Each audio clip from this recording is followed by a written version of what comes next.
Honorable Minister, Your Excellencies, invited guests, honored guests, it's my job to say thank you, and I would like to say that this is a momentous occasion for this project. It's a turning point, but we live in a very unusual world.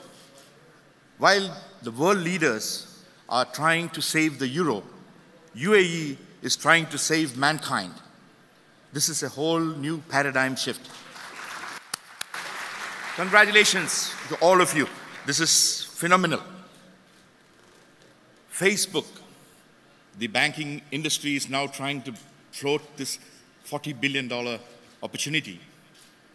This is exactly what Pacific Controls and Etisalat are trying to do with buildings.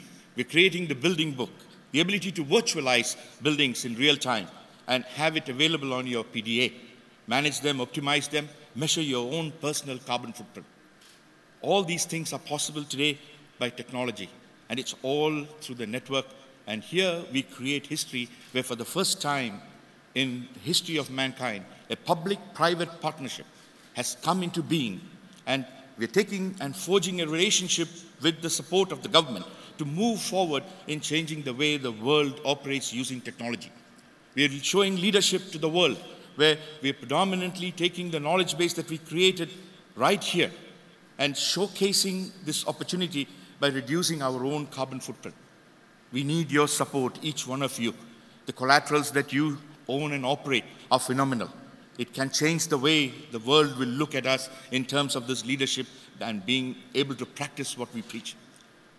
Without your support, Pacific Controls, now Etisalat, would be able to achieve any success. This is all about partnership with the owners of assets. We really need to work with you to create this opportunity. I thank all of you for taking this initiative to actually come here physically and spend time with us to make this event a kickstart for a global revolution in sustainability. Thank you once again, ladies and gentlemen.